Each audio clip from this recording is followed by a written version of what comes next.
亲爱的朋友们，欢迎来到微光夜读。开年后，我给公司拉来了足够吃半年的大单。签单那天，好色的总经理约我到会议室说，奖励给我涨薪250块，嫌少。拉投资本来就是你的分内之事。再说了，难道没有你公司就不能获得融资了吗？爱干干不干滚。总经理一边鄙夷地跟我说，一边给我爸谄媚地打电话。张总，非常感谢您对我们公司的认可。我明天中午在丽晶大酒店包间预定了宴席，作为您投资我们的见证，不知您是否有空赏光啊？不能来呀，小张总来也行的。说完，他看着我，没你事了，收拾东西滚吧，别让我再看见你。不好意思，明天中午不见不散。接下来开始我们本期故事，记得点击订阅并开启小铃铛。这个年过得一点不痛快，我一直被总经理罗琦各种抓着机会加班。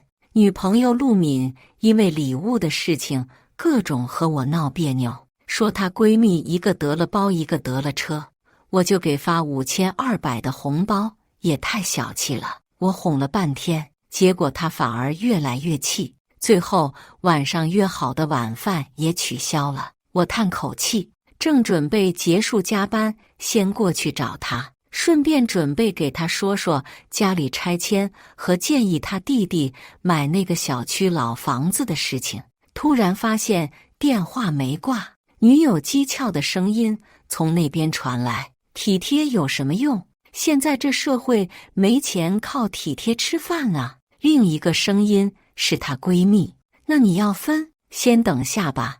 上次去她公司，里面看到不少潜力股，还加了几个微信，特别她那个上级罗总对我可上心了。哦，就是你上回说挺厉害的那个男的。哎，我说你们胆子真大，就在他们会议室。哎，不怕张玲看到啊？看到又怎么样？不是我，他早被开除了，还是我给他求情才留下。不过说真的，那感觉太刺激了，超级刺激，还不能出声。我脑子嗡了一下。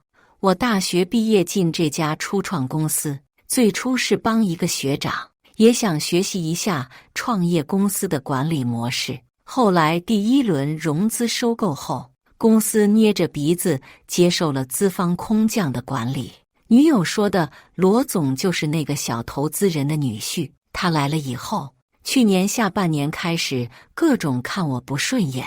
我靠，原来是等在这。片刻后，我听完挂了电话，将录音存好。顶头上司罗琦的电话正好过来，他先问我在干嘛，知道我还在加班后，他意味深长地笑了一下：加班好啊，年轻人就是得多奋斗。我也刚从公司经过，看到灯亮着。小张啊，你那个投资跟紧啊，要是成了，你升职加薪没问题。公司第2轮融资很重要，摊子铺得大，加上又新收购了2个康复机构，资金链吃紧。为了完成协议，尽快上市，现在急需2融。这罗琦据说是财务出身，没什么业务经验，最爱抠细节。新官上任3把火，考勤纪律早晚会 PPT 折腾，陆续逼走了好几个小伙伴。我也有些兴致缺想撤，但这事一来，我立刻将辞职信挪到了草稿箱，在工位坐了10分钟。我定了定神，再给女友打电话。从大学她主动追我到我们在一起，这3年里我对她全心全意。她说家里条件差自卑，我就压低自己的情况，只说自己也是个普通人，普通家庭。她说想考研究生，我就说上班支持她考了3次。她说迷糊不会做饭，我就学会了做饭，每天下班回家给她做饭吃。她家亲戚来这边，也是我请假带着他们旅行。我本以为这样贴心贴肺，对得上他说的完美男友，尽职尽责了，结果最后还是回到体贴不能当饭吃。操，说来说去，他还是说钱才是硬道理。电话通了，一直没人接，我掐了电话，打开了我们共享的定位，显示的位置就在我们隔壁楼。隔壁楼是酒店，从这里看下去，我甚至能看到老罗那骚包的红色奥迪。我定了定神，打电话给我哥们，上次你说的那个脑子不好的兄弟有空吗？去打个游戏。我又给女友发消息，问她现在在哪，这回很快回了，我和娟娟一起呢。娟娟是她闺蜜。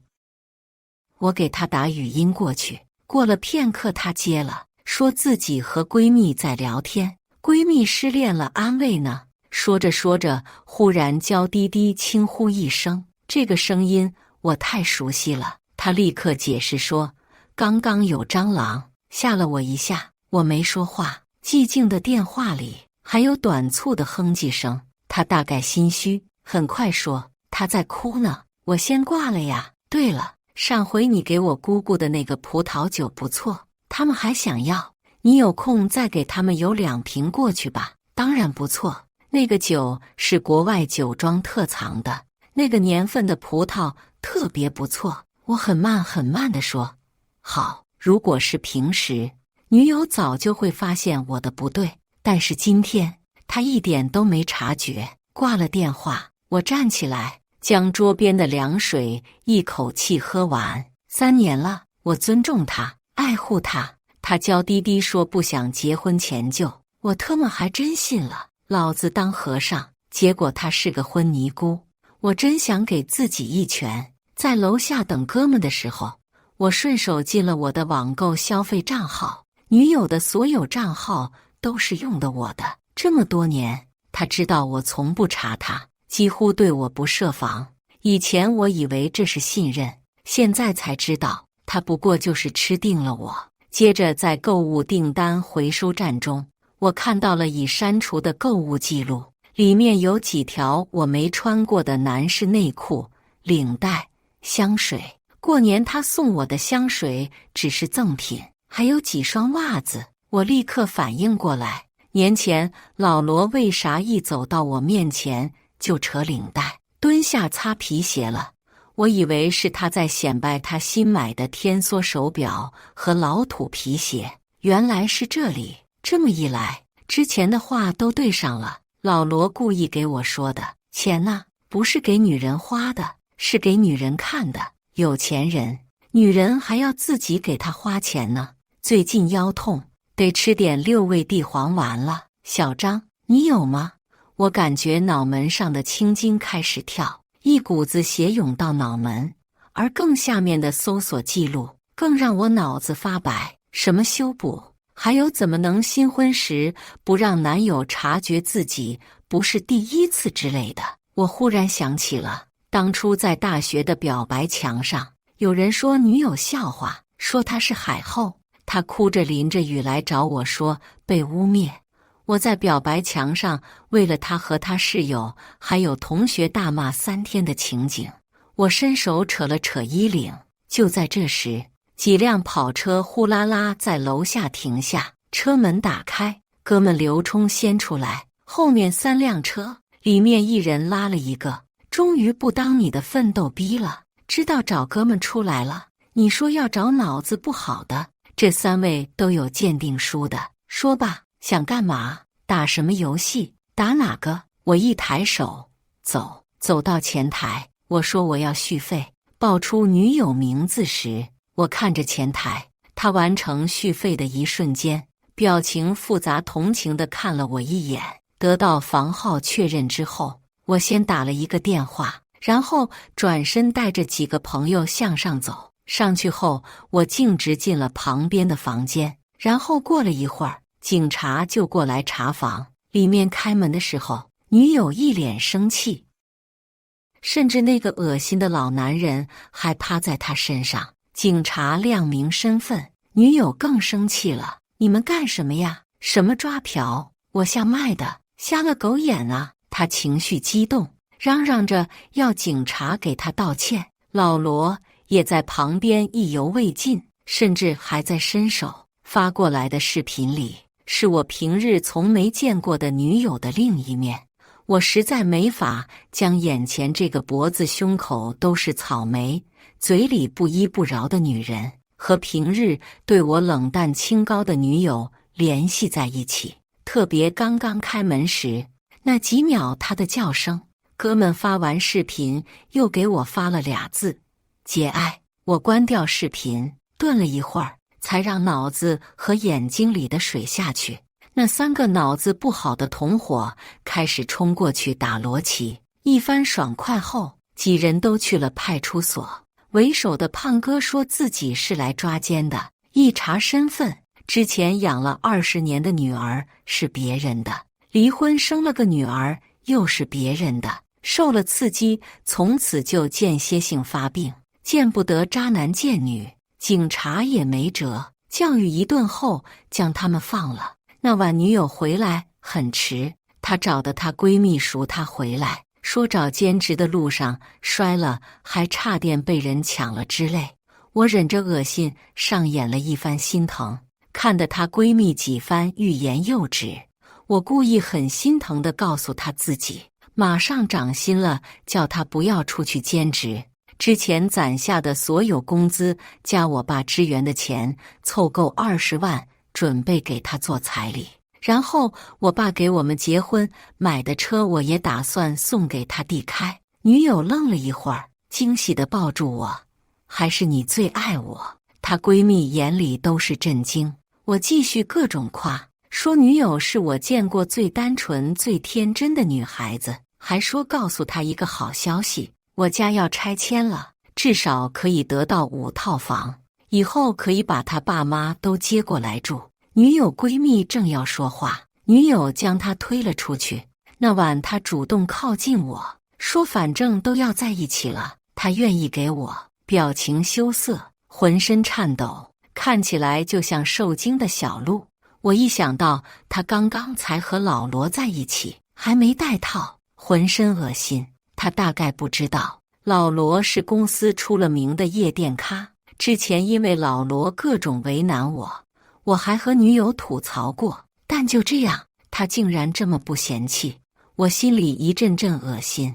我想起了之前老罗吹嘘的，用看得到花不掉的钱，就掉到了良家妇女，这事不能就这么算了。第2天一早，我照例去加班，人模狗样的老罗也来了，因为今天公司新年第1天开会，他显然好好收拾了一下，还喷了香水。一到开会，根本就不要我说话，一个劲介绍自己过年期间的努力和奋斗，说第2轮融资谈得七七八八了，投资人和总经理都很满意。毕竟老罗别的不会，狗腿和惺惺作态是很懂的，什么半夜发微信、蹦完迪回邮件的骚操作都是基操。就在这时，我举手来帮老罗补充，说这回的融资我还找到了一个大公司，而且开的条件十分优越，一点不干涉公司发展。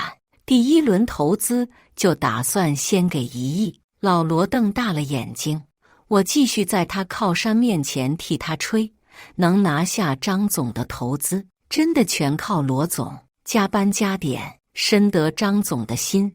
张总都说了，这次融资打算独家参与，而且只要罗总对接，其他人都不认。说着，我将打印出来的我爸给我回复的邮件给他们看。老罗瞬间瞪大了眼睛，但在老板们的夸奖中，他很快调整了状态，欣然又洋洋得意地接受。出来的时候，老罗脸都笑烂了，并且作为我这么识趣的表扬，他说要给我好好申请1次加薪，这回给你多要点钱，保证让你满意。我再问那几个之前谈好的投资公司，老罗不屑一顾说这几个算个什么东西，平日给他们说说是给他们机会，拽的258万，现在就是想上桌也没机会了。我松开语音发送的手，看着群里几乎瞬间就冒出的问号和愤怒的表情，慢慢笑。罗总说的太对了，我下午想请个假，陪女朋友逛街。老罗听了，嘿嘿一笑，好啊，我准了。我回到工位，拿了一个一次性杯子，开始喝水。旁边2个工位的老黄牛同事桌子比我的脸还干净，我心照不宣给他们递了2杯子。一般公司里，谁的工位东西越来越干净，越来越少，基本就是打算跑路了。就像是新员工来的前3天，一般不会带自己私人物品来。但是罗琦这个蠢货，还以为他新搞的办公室 5S 有了好效果呢。我给2个准备提桶跑路的饭搭子建议，先不要提离职，相信兄弟，给我2周时间，到时候让你们拿钱走。我说罢，抬头看罗琦办公室，他正靠在转椅上喜滋滋，不知道给谁打电话。他的电话打完，站起来伸了个懒腰。果然，这时我手机里女友发来消息了，说她下午和闺蜜有个聚会，会迟点回家。我故意很可惜地说我刚请了假，正准备下午去看房子，我爸给我打了首付款。女友在那边直接惊呼起来，她还是回绝了罗琦，跟我去楼市逛了一圈。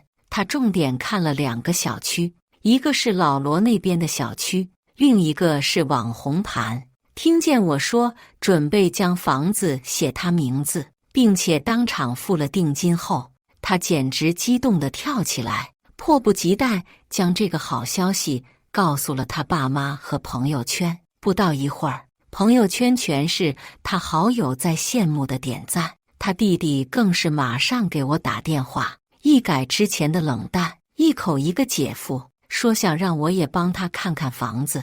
对我建议之前买的老小区房子，他根本看不上，也没当回事。我一口答应下来，然后挨着又订了一套。定金交完的瞬间，女友几乎热泪盈眶。我没想到你这么爱我，她是真的感动了。我笑，没关系，弟弟喜欢就是你喜欢，先定下来，后面等拆迁款到了，直接全款付。弟弟有钱就慢慢还，没钱再说，都是一家人，不用客气。我又做懊恼模样，应该让弟弟自己来看看。女友眨巴眼睛说，可是定金都交了。我点了点头，定金交了不能退，但没关系，如果能换更好的，应该没问题。他咽了口水，那我给我爸妈他们打电话，一起来看看。他一脸骄傲，早已经忘了他曾经是怎么在我面前抱怨父母的重男轻女，哭诉他从小到大受到的不公平，说他在那个家庭是怎么被忽视、被欺负、被双标对待。现在的他被家里人捧着，早已开始得意忘形，又开始说彩礼，旁若无人，说我多么好，浑然忘了之前他是怎么对我。第2天，2大1小就坐着飞机直接过来看房子了。房子弟弟很满意，女友又得了家人的表扬，几乎尾巴都翘起来了。开开心心的气氛就在这时忽然被打破。我哥们带着那3个脑子不好的也来看房子，看到他们的一瞬间，女友脸色大变，将头低了下去。偏偏这时候我哥们看到了我，叫着我的名字走了过来，说好久不见，问我在这里干什么。我便直说我订房子，然后那3个损友就刚好看到了女友，其中那个负责捉奸的立刻叫了起来。于是就在售楼部众目睽睽之下，我女友脸色发白，叫起来，不是那样的，那不是真的。我一脸震惊、失望、心痛地看着她，这不是真的。什么是真的？你告诉我，什么是真的？女友张大嘴巴说不出话。我假装难受，靠向了沙发，而眼看煮熟鸭子要飞的2大1小表情难看。等他们看到了视频后，弟弟更是火冒3丈。我哥们一脸不可说，这看起来这位小姐也不是不愿意。而就在这时，他爸忽然叫起来，不对啊，这是强奸，这是强奸啊！他大声喊起来，手里按着我要抽走的定金协议，另一面叫道：你们看，你们看！小敏闭着眼睛的，叫声也不对，这分明不是自愿的，对不对？小敏，你是不是被强迫的？你说话，妈的！你说你是不是被强迫的？我从颓废中勉强抬头看向女友，女友慌乱中猛然点头：是，我不是自愿的，我后来不是自愿的。他们仿佛立刻得了救生符，开始看向我邀功。可那个人不是罗琦吗？女友终于一跺脚：是他勾引我，他早就看不惯你了，说你年少有为，又有想法，能力出众，他故意通过我来羞辱你的。他叫我去，说是说你的工作，说以后不为难你。结果他呜呜哭起来，我只摇头，演好我的伤心人角色。我不知道，我看不懂。跟着哥们一起上了车，女友在后面叫道：我会证明给你看的。我没想到他的证明这么简单，他直接报了警，告罗琦强奸。罗琦当时正在开会，直接被从会议室带走，走到门口就碰到来哭诉指路的女友。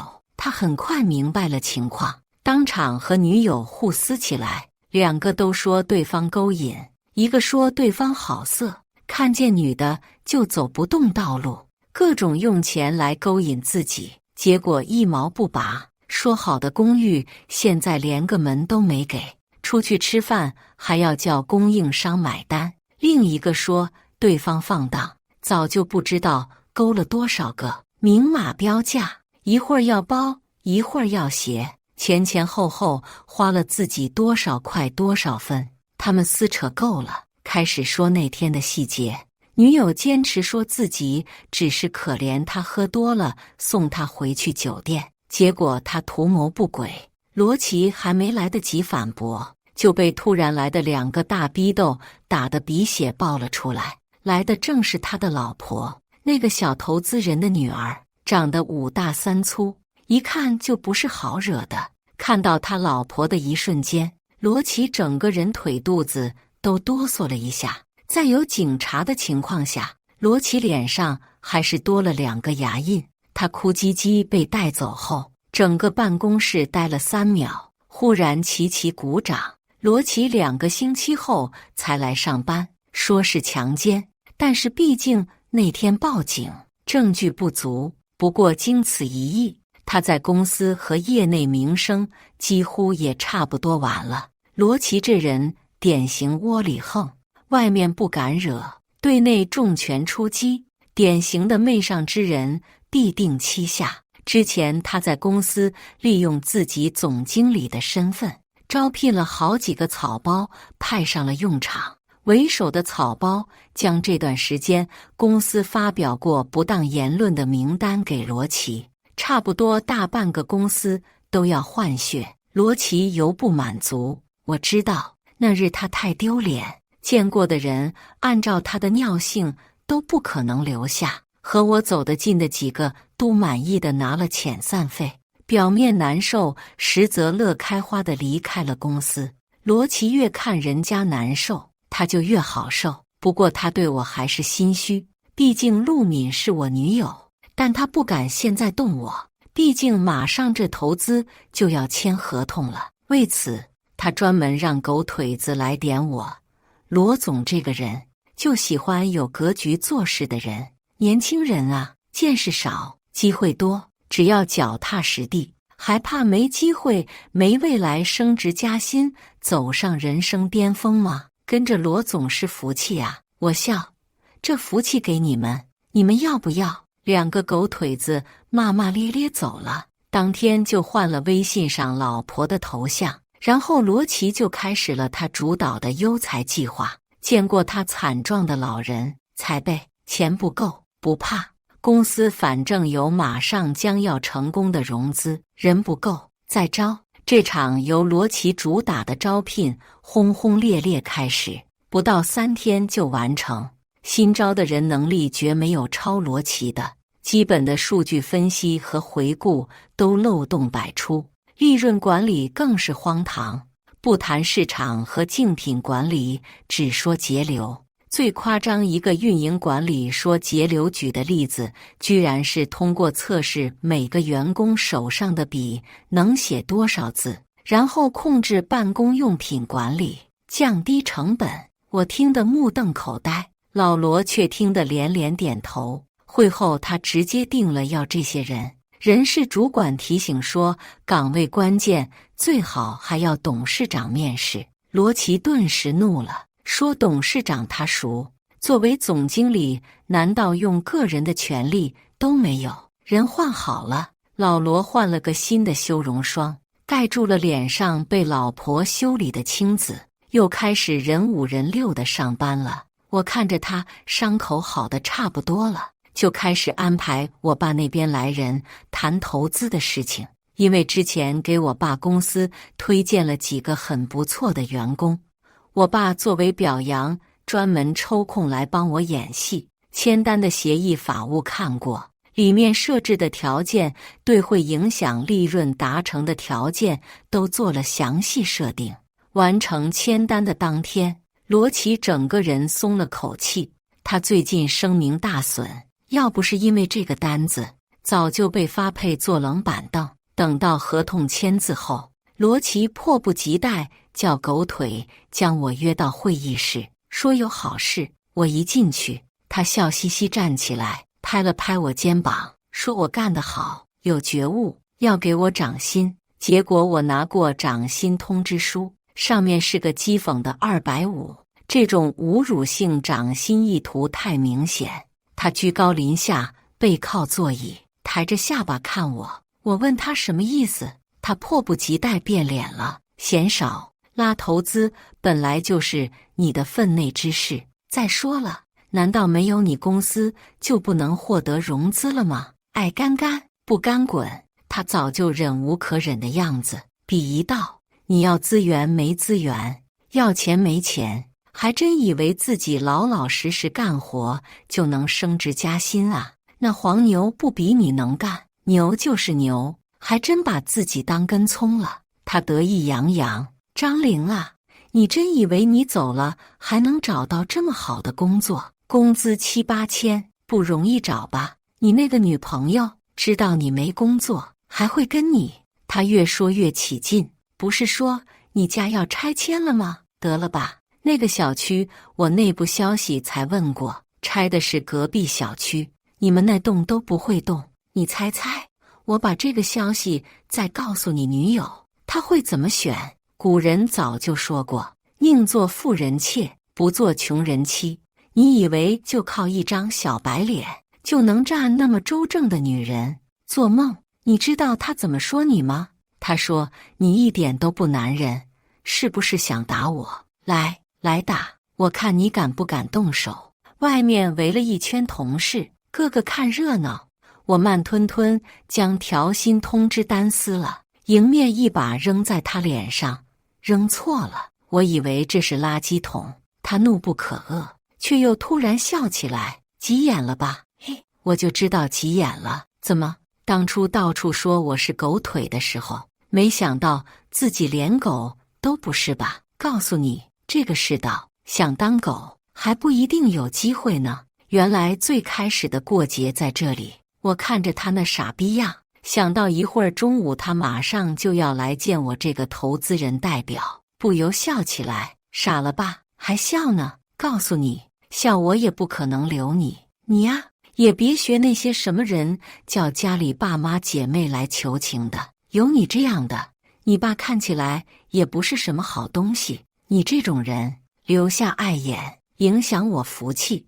我伸手拍了拍他的脸，罗琦，你说的对，你的福气在后头呢。罗琦猝不及防，反手想要动手，我一把抓住他手腕，只一甩，他踉踉跄跄就退后了好几米。一个被酒色掏空身体的人，真要动手，哪里是我对手？我这边对一直通话的我爸说，爸，你别太生气，他说你不是什么好东西，这个其实是骂得最轻的。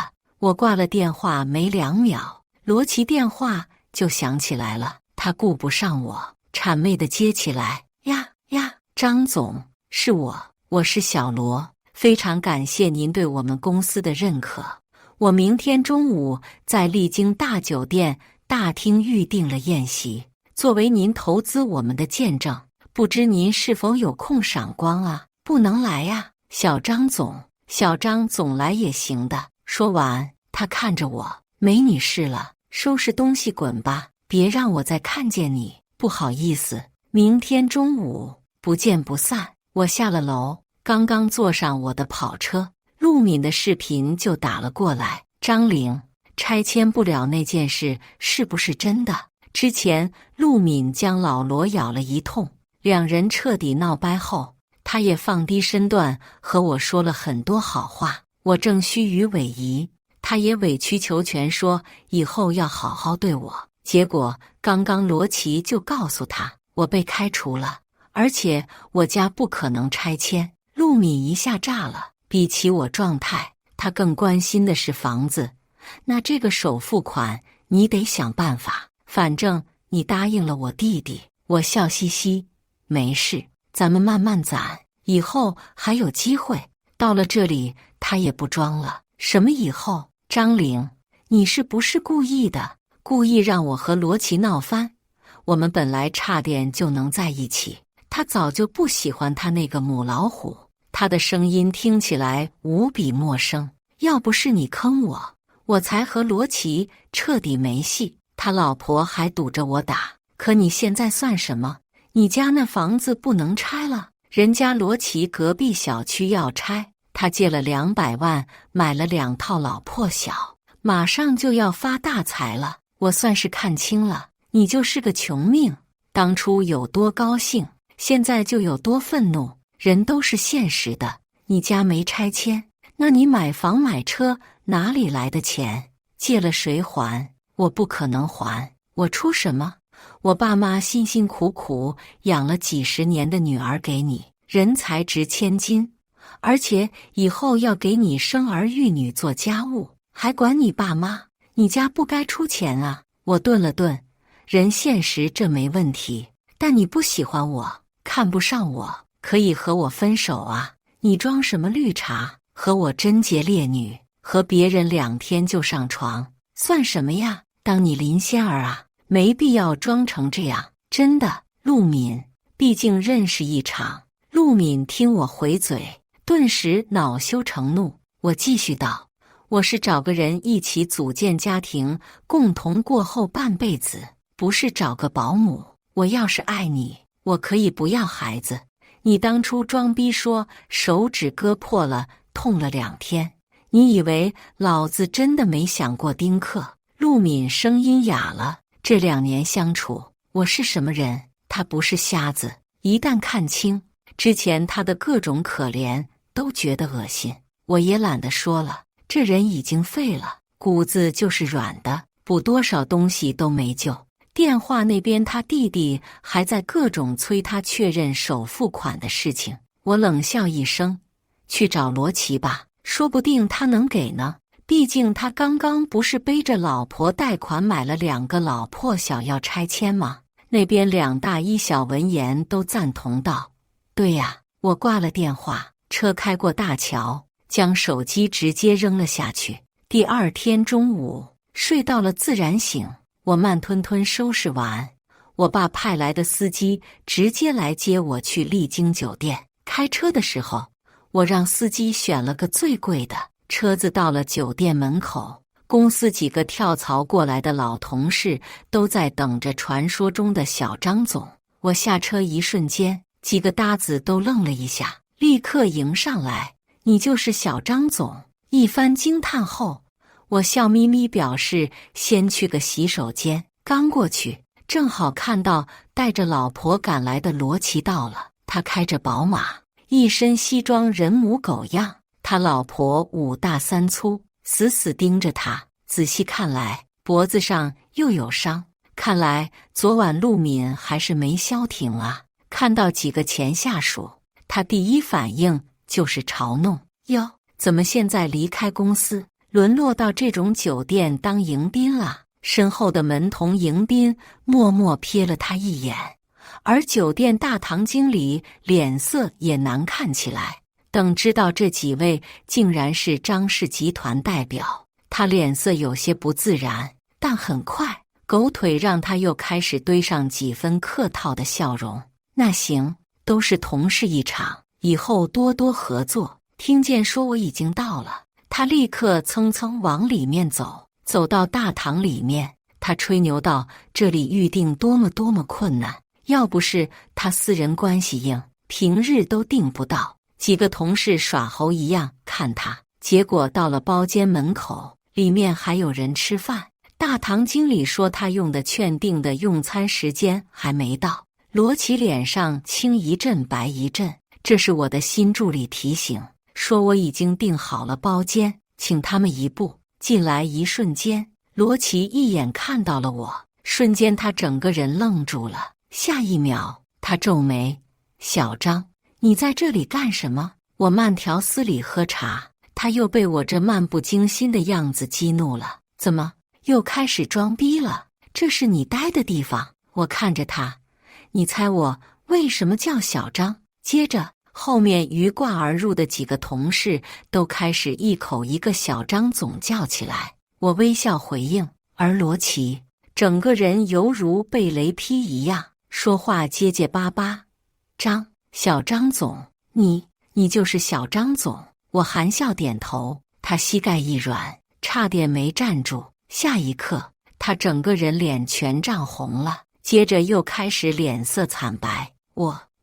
小张总，我真是瞎了我的狗眼啊！小张总，你大人不计小人过，你看看我这人就是嘴巴坏了点，我心是好的呀，我还给你涨薪呢。一个同事补刀：“涨了250。”罗琦磕磕巴巴：“误会，都是误会，给我个解释的机会。”我看着他：“给你机会，你说。”他张大了嘴：“啊呀！”半天说不出来。我放下杯子：“这给你机会，你不中用啊。”罗琦伸手想来找酒杯：“要不我自罚3杯。”小张总，你看怎么消气？你要高兴，你回去上班，我给你涨薪25000，怎么样？哦，对了，你之前那个女朋友，我和她没联系了，之前都是她勾引我。你看昨晚她给我发消息出去，我都没去。他老婆从后面啪的一声拍在他脑门上：“你不去是不想去吗？是被老娘抓住了。”罗琦哭起来：“老婆，你不是说好外面不动手吗？”两人又开始吵起来。我站起来掸衣服：“行了，你们说完了后面的事情再说。”罗琦挣扎：“小张总，那个合同呢？投资合同签了字的，这个总不能黄吧？”我提醒：“一看你就没认真看，合同正文规定了，本合同要盖章才算生效，字签了，但章呢？对了，昨天你说我爸不是什么好东西时，他可能有点生气，忽然就不那么想盖章了。”罗琦面色瞬间灰败：“不能，你不能这样，张玲，你是做生意的，你得讲信用啊。”我伸手推开他：“做事先做人，这是你教我的。人嘛，很简单，以德报怨，何以报德？”走到门口一瞬间，我忽然想起一件事。对了，那个你买的桂园小区，我们公司开发时候觉得楼层太密集，开发意义不大，所以那块地没动。记得和你夫人解释一下，你借的几百万哦。身后的惨叫声中，我慢慢走了出去，因为他傲慢和轻蔑得罪的服务员，则直接帮他拉上了包间的大门。我走到大门口时，居然看到了赶来的陆敏和他弟弟。陆敏捂着肚子，跑得气喘吁吁，他脸上带着志在必得的骄傲。看到我的一瞬，他倒是愣了一下。我目不斜视走过他，他重新抬起了头。看来今天是来赌罗琦的，而这个样子是有了。就在昨天下午，他们全家还跑去售楼部要过我之前支付的定金，想把那笔钱要回来，说我反正买不起，最后被轰了出去。知道定金不能退之后，他们觉得我可能背负上巨额债务，再也没理会过我。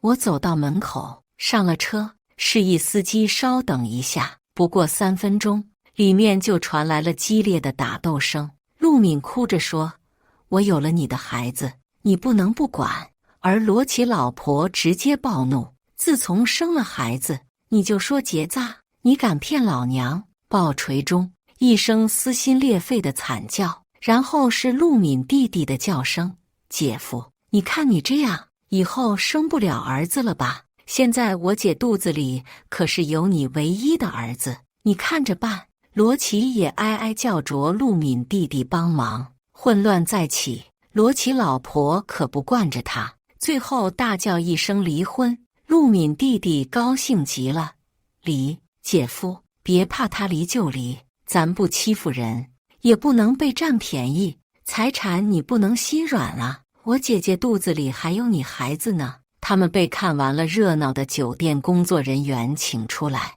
陆敏脸上带着几分破釜沉舟。罗琦老婆冷笑着走到宝马车前就要走，车子开到我旁边，她看到了我，然后停下了车。狐狸精，你可真可怜，人心不足蛇吞象，你以为你捡到宝了？我微微抬手，她看懂了我的手势，压下话头，任由司机开车先走。她唾了一口：“你最好好好养你的胎。”后来的事情是陆续从几个哥们和前同事口中知道的，罗琦的后续可想而知。他之前得罪了几个投资人，都已经拉黑了他。这单搞砸，他之前埋下的所有贪婪种子都将爆雷，再加上他离婚，钱没分到，手上一堆债务。他本来不想离婚，但是他老婆直接拿出了之前他吃回扣等骚操作的证据，让他净身出户。他出户后，生怕陆敏打掉肚子里的孩子，各种借债借信用卡补贴陆敏，陆敏就安心在家养胎。后来我哥们在售楼部看房子时还碰到过他，那时候他还不死心，又带着不知道哪里找来的百度文件，说这个定金和定金不一样，是可以退的。结果售楼部销售告诉他，那2套房子我全部已经付完钱了。陆敏震惊无比，后来跑到我之前说过的爷爷奶奶的老房子小区那，发现我房子拆迁以后，他差点当场气死。那之后他就各种给我打电话发消息，结果我的电话怎么都打不通。他不死心，又跑去一个个问我前同事。那天正好我开车经过倒闭的原公司门口，碰到了罗琦前妻，我们说了几句，我关了车窗正要走，就看到失魂落魄的陆敏走过来。罗琦说：“你今天要过来，他让我来求求你，看在孩子面子上，别催债了。”罗琦前妻轻蔑地看了他9个月的大肚子几眼，只用了几句话，直接让陆敏崩溃了。对了，你知道你前男友身份吗？不知道啊。那天罗琦没和你说吗？他就是张氏集团的小张总。那天罗琦去找他拉投资来着，那天就是你哭着要死要活要嫁给他那天。陆敏喃喃：“不可能，怎么可能？”旁边另一人补刀：“怎么不可能？之前那边小区的拆迁也是他们公司主导的，有意思，想拆就拆。听说原来是想帮他前女友的，也不知道谁这么有福气，能嫁给他。别想了，人家要订婚了，是他们公司合作供应商的女儿，那姑娘特好。”陆敏恨恨大哭起来，但是周围没有一个人在看他。罗琦前妻提醒：“别蹲着呀，你肚子9个月快生了吧，不能打了吧？”罗琦有300多万债务，再还不上人家要他的手，这孩子真可怜，还是儿子呢。陆敏就在这时忽然反应过来，大大姐，大姐，你帮帮我，你给我一下张玲的联系方式，我有事跟她说。”她心软，一定会帮我的。她说了好一会儿，说自己现在被家里嫌弃，说自己后悔罗琦对她一点都不好。说到最后，她自己都不知道自己在说什么。而我在这时打开了车窗，和罗琦前妻道别。那回头见，丽姐。陆敏的脸一瞬雪白，车窗缓缓关上。我从头到尾没有再看过陆敏一眼。车辆缓缓前行，我伸手握住旁边未婚妻的手，她微微一笑，一切都是新的开始。感谢大家的观看，本期故事精彩吗？欢迎大家在下方评论区吐槽。如果你喜欢这类故事，记得点击订阅微光夜读，并分享给更多的人，这会对我帮助很大。再次感谢大家的观看。